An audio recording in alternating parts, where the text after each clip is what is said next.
నాగులపేట గ్రామ ప్రజలకు విజ్ఞప్తి, దయచేసి ఆలోచించండి. కొంతమంది నాయకులు అభివృద్ధి నిరోధకులు శాతగాని కానీ అభివృద్ధి చేసిన దాన్ని శిలా పలకాలు వలుకొట్టడం, మనుషుల మధ్య వైద్యమాలు నింపడం, మనుషుల మధ్య చిచ్చు పెట్టి లాభబంధం అనే రకంలో ఆలోచనలో మన నాగులపేటలో కొంతమంది నాయకులు ఉన్నారు. దయచేసి ఆలోచించండి.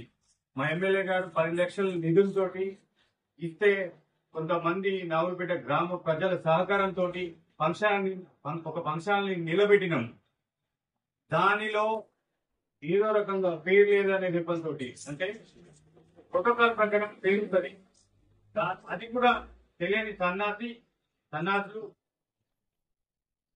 ఈ శిలపలకాన్ని వల్గొట్టడం దురదృష్టకరం. అటువంటి చేతగాని పనులు చేయడం కరెక్ట్ కాదు. మేము మా బీఆర్ఎస్ హయాంలో దగ్గర 4-5 కోట్ల వర్త్, 4-5 కోట్లు దగ్గర 30-40 కోట్ల వర్త్ వర్కులు చేసినాం. మా ఎమ్మెల్యే గారి సహకారంతో 10 కోట్లతోటి డబుల్ రోడ్డు, 1,20 లక్షలతోటి జమ్మిగద్ద వెళ్ళి ఇక్కడికి సింగిల్ రోడ్డు, 1,30 లక్షలతోటి సబ్ స్టేషన్, ప్రతి గల్లీకి సీసీ రోడ్డు, ఒక సంవత్సరం 35 లక్షలు, ఒక సంవత్సరం 20 లక్షలు, ఒక సంవత్సరం 10 లక్షలు, ఈ విధంగా ప్రతి ఒక్క ఫండ్ ని యూటిలైజ్ చేసుకుంటూ మా ఎమ్మెల్యే గారి సహకారంతో డెవలప్ చేసుకుంటూ వచ్చినాం. ఎక్కడ అవసరం పడితే అక్కడ డ్రైనేజీ సిస్టమ్ ని మంచి చేసుకుంటూ వచ్చినాం.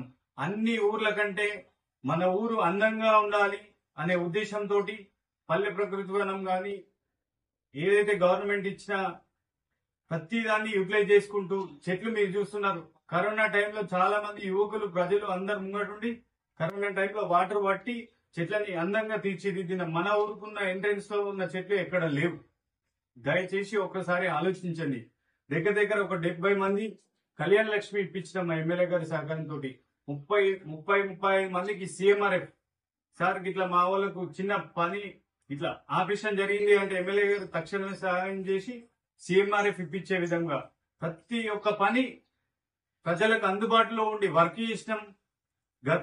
గడిచిన 5-10 సంవత్సరాల్లో ఎటువంటి మరక లేకుండా నాగులపేటకు ఒక మంచి అభివృద్ధిని చేసి చూపెట్టినాం. గాని అభివృద్ధి నిరోధక పనులు ఎక్కడ మేము చేయలేం, ఎక్కడ మనుషుల మధ్య వైషమ్యాలు నింపలేం. ఇప్పుడు గత 3-4 నెలల నుంచి ఏదో ఒక రకంగా నాగులపేటలో ఏదో ఒకటి సృష్టించాలి అనే ఉద్దేశంతో ఈ రకంగా చేస్తున్నారు. 2,50 లక్షలతోటి చెక్ డ్యాం నిర్మించడం, సైఫాన్ మీద అటు దాటడానికి ఇబ్బంది అవుతుంది, మొత్తం పగిలిపోయింది అని అంటే ఎమ్మెల్యే గారి దృష్టికి తీసుకెళ్లి ట్యాక్స్ చైర్మన్ గారు నేను మండలంలో మాట్లాడి తీసుకెళ్లి వెంటనే మా కోఆప్షన్ గారు ప్రతి ఒక్కరం ఎమ్మెల్యే గారి దృష్టికి తీసుకెళ్ళినాం. తక్షణమే 27 లక్షలతోటి దాన్ని కూడా శాంక్షన్ చేయించుకొని నిర్మించుకున్నాం.